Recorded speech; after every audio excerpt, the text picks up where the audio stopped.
고난을 극복하면 더 큰 고난이 와요. 더 큰 고난이 오지만 달라진 게 있어요. 고난을 통해서 내 마음가짐이 달라졌기 때문에 고난이 아닐 수가 있어.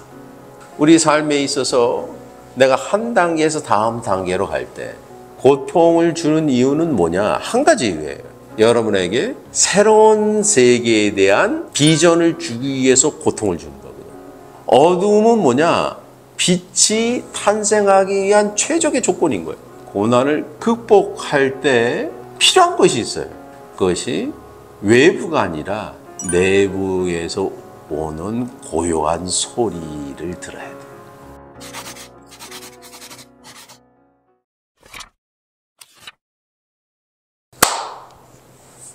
교수님, 네.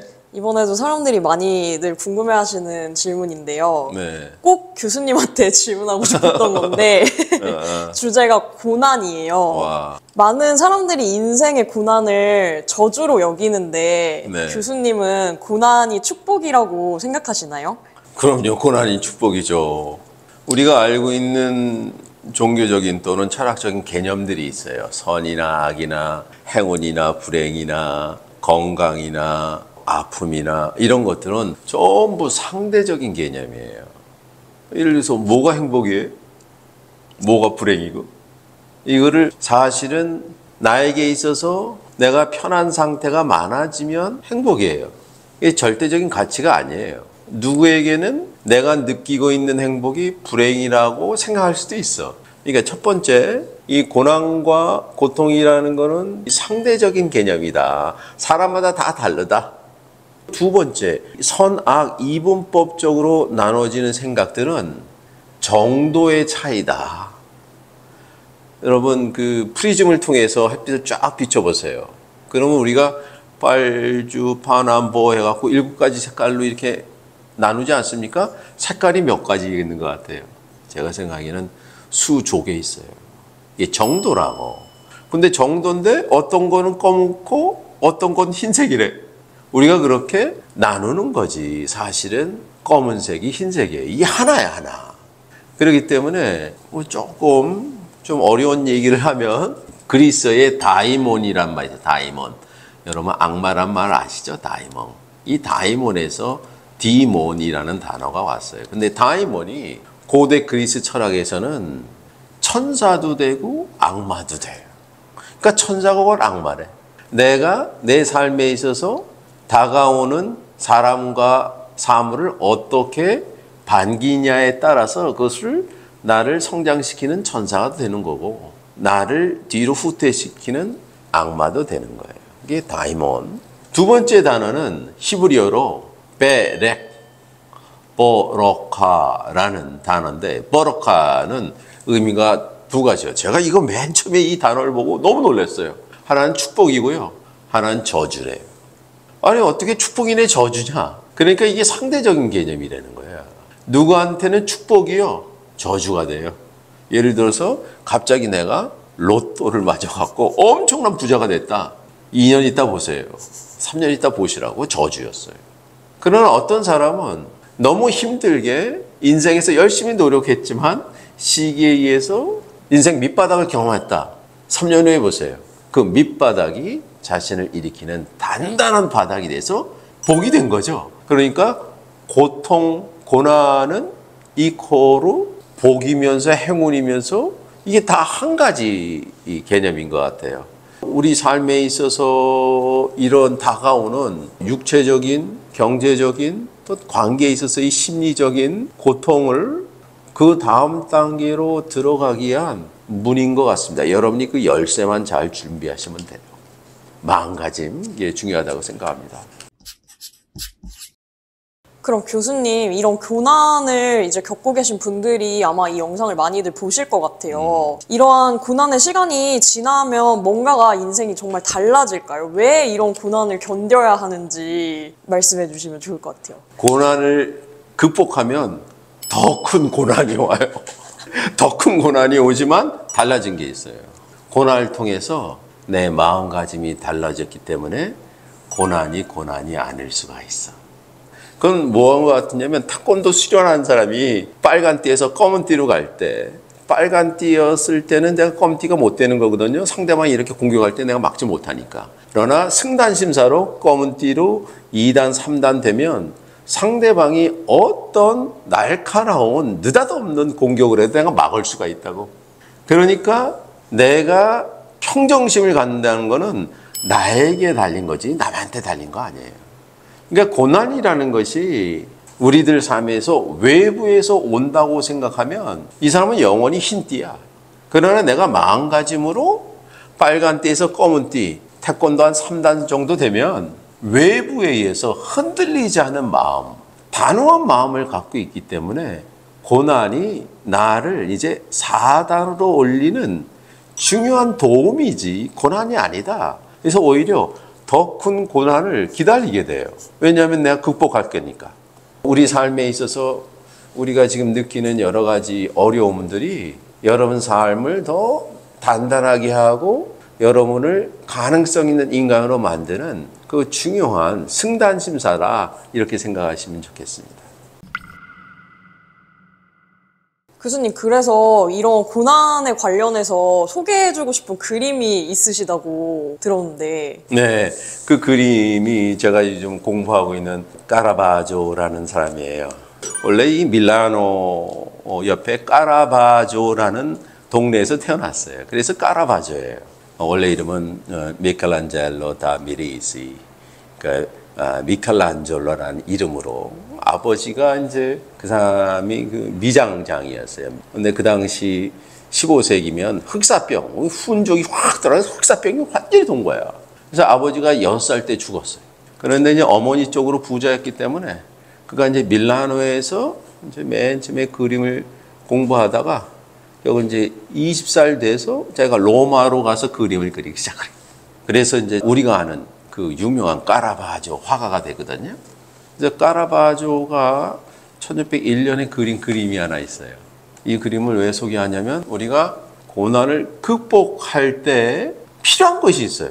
그것이 외부가 아니라 내부에서 오는 고요한 소리를 들어야 돼. 이거는 흔들리질 않아.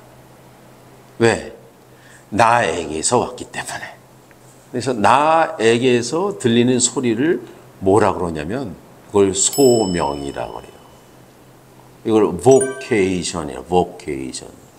vocation이라면 소명이라는 뜻이고 두 번째는 직업이라는 뜻이에요. 이 소명이 여러분이 일생 동안 해야 될 직업이 돼야 돼. 그래서 이 그림은 로마에 있는 그 당시에 있는 마테오 콘트랄레라는 주교가 있었는데 이게 프랑스에서 온 주교였어요. 그러니까 그 당시 이 종교 개혁도 일어나고 그러면서 카톨릭이 점점 이게 줄어들고 프랑스에서는 깔뱅이 등장을 해서 뭐 장려교가 등장하면서 이 사람들이 로마로 왔어. 이 카톨릭 중심지니까. 그래서 프랑스 사람들이 교회를 만들었습니다. 거기는 주교가 있었는데 그 사람이 마테오 콘트랄레야. 마테오 콘트랄레라는 사람이 돈이 많았나 봐. 죽고 나서 이 성당을 위해서 그림을 좀 그려주십시오 하고 사람을 찾았나 봐요. 그 당시에 가장 유명한 사람이 있었는데 그 사람은 지금 바티칸 성당에 그림을 그리는 아주 유명한 화가가 한 명 있었어요. 근데 그 사람이 너무 바티칸 그림을 그리는 시간이 바빠갖고 그 당시에 자기 친구인 델 몬테라는 주교한테 야, 새로운 젊은이한테 부탁을 해서 이 그림, 자기 이름이 마테니까 마테에 관한 그림을 그려달라 그랬어요. 그래서 26살 때 이제 로마로 가서 자기가 이제 그림을 그리는데 마테에 관한 그림을 3장 그렸어요. 그래서 여러분이 이 교회에 가면은 3장의 마테에 관한 그림이 있어요. 마테 소명, 마테 순교, 그리고 마테의 영감이라는 그림이 있는데 이 마테 소명이라는 그림이 아주 유명한 그림이에요. 이 그림을 보면 마테는 성서에서 어떤 사람이냐면 천하의 나쁜 놈이에요.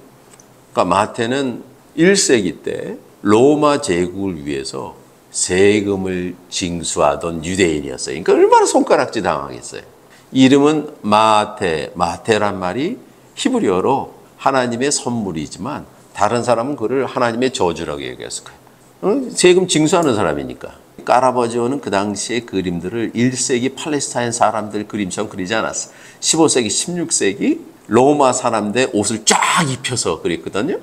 세금을 징수하는 거지. 어떤 사람이 맨 왼쪽에 앉아 있죠. 맨 왼쪽에 딱 앉아 있어서 불안하게 이 돈을 세고 있는 거예요. 고개를 쭉 올리고, 그렇죠? 고개를 쭉 올리고 있고, 이 사람이 자기 돈이 징수되는 게 너무나 아까워갖고 그 돈을 아주 째려보고 뚫어줘 이러고 보고 있는 거예요. 그리고 이제 거기에 마태가 지금 돈을 한 푼, 두 푼 해서 이 세금을 징수하고 있는 거예요. 그 옆에 있는 사람은 안경 끼인 사람도 그 돈이 제대로 씌워지나를 보고 세금을 내려온 사람의 두 친구가 그 앞에 의자에서 오는데 갑자기 누가 들어온 거예요. 길 가다가 야 여기가 마태의 집이냐 해서 예수가 요한과 내려온 거예요. 내가 생각하기에는 이 장소가 지하 1층이었던 것 같아. 빛이 저 위에서 이렇게 올 리가 없거든. 저 1층에서 햇빛이 쭉 내려오고 밑으로 계단으로 내려와서 쫙 들어온 거예요. 맨 오른쪽에 서 있는 잘 안 보이죠? 사람이 바로 예수예요. 예수 얼굴 보면 예수인 줄 몰라요. 그 당시 로마 사람 얼굴 똑같이 그랬어. 그러나 그 머리에 있는 후광이 희미하게 보여서 이게 예수구나. 그리고 또 같이 온 요한이 있고 그 예수로부터 빛이 쫙 비치는 거예요. 이게 다른 그림하고는 좀 달라요. 다른 그림에는 뭐 배경도 그려야 되고 그 다음에 그 당시 상황도 그려야 되는데 지금 이 장면은요. 한순간에 그린 거예요. 마가복음 9장 9절에 예수께 세금을 걷는 마태의 집에 들렀다. 그리고 그에게 말하기를 나를 따르라. 그랬더니 마태가 예수를 따랐다. 이거거든요. 그러니까 이 순간은 예수가 나를 따르라. 그 순간을 그린 거예요. 순간에 일어나는 마태 안에 일어나는 심리적인 현상을 그리는 거죠. 그러니까 마태는 지금 보세요. 그 예수가 오른쪽 손가락으로 너 다른 사람 말고 너 그랬죠? 이것이 이 너 그린 게 이 미켈란젤로의 천지창조에 나오는 하나님과 아담의 손가락이에요. 근데 지금 그 손가락을 누구한테 집중하고 있냐면 바로 마태한테 집중해요. 그러니까 마태가 나 지금 잘 먹고 잘 사는데 오래간만에 잘 살고 있는데 당신이 왜 날 부르십니까? 그래갖고 왼쪽 손가락으로 자기를 가르쳐요. 저요? 나 아니었으면 좋겠지. 저 말이에요? 그 순간을 그린 거거든요. 그런데 마태 이 순간에 자신 마음속에 일어나는 그 소명을 듣고 마태가 이미 예수를 따르기로 결정한 거예요. 그걸 어떻게 알 수 있느냐? 제가 생각하기에는 마태의 발을 보시면 됩니다. 마태의 발을 보면 흰색 타이즈를 입고 있는데 오른쪽은 우리를 가르치고 있지만 왼쪽은 이미 예수 쪽으로 돌리고 있어요. 마태가 이제 가만히 생각해 본 거예요. 자신의 삶에서 진정한 의미의 행복이 무엇인가. 자기가 하는 일도 동료들한테 욕먹는 짓을 했어. 유대민족한테. 두 번째는 정말로 인생에서 해야 될 궁극적인 나에게 고통이 아니라 희열을 가지고 올 유일한 것이 무엇이냐라고 했을 때 그가 이 순간에 이제 예수를 따라가는 그 그림이거든요. 까라바조의 이 마태의 소명은 성서 그림 중에서 마태의 소명 중에서 단연 압권이라고 할 수 있는 그림이에요. 우리 삶에 있어서 내가 한 단계에서 다음 단계로 갈 때 고통을 주는 이유는 뭐냐? 한 가지 이유예요. 여러분에게 새로운 세계에 대한 비전을 주기 위해서 고통을 주는 거거든요. 여기서 나를 스스로 끌어올려야 돼. 이걸 뭐 실제로 누가 와서 나를 따르라 해서 따라갔다는 소리일 수도 있지만 더 중요한 거는 내가 따라야 될 유일한 길을 자신의 마음속에서 듣는 거예요. 고통은 왜 있느냐? 내가 부활하려고 있는 거거든요. 다시 태어나기 위해서. 그렇게 해서 까라바조가 이 그림을 400년 전에 우리에게 선사한 것이 아닌가 이렇게 생각을 합니다. 교수님, 그러면 이 그림을 보면은 굉장히 좀 극적인 명암을 까라바조가 사용했는데 이거는 뭔가 고난과 빛이라는 그런 철학이랑 좀 연결된다고 보세요? 그렇죠.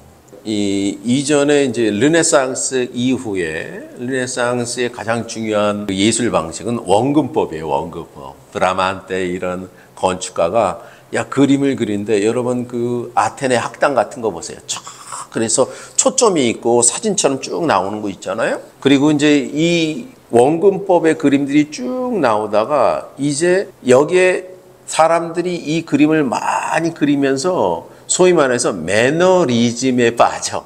매너리즘이라는 것이 사람들이 하던 대로 하다 뭐 이런 뜻인데, 그래갖고 매너리즘 그림들 보면 15세기, 16세기에 막 목을 길게 하든지 팔을 길게 하든지 그 대상의 신성을 아주 강조하는 그림이 나는데 거기에 혁명을 일으킨 사람이 까라바조예요. 까라바조의 여기 나오는 예수 보고 마태 보면 거룩한 데가 하나도 없어요. 이거는 내가 아는 사람이에요. 이거 로마의 술집에서 바로 나온 사람이에요. 일상이에요, 일상. 그리고 그 특징 중에 하나가 명암의 극적인 대비예요.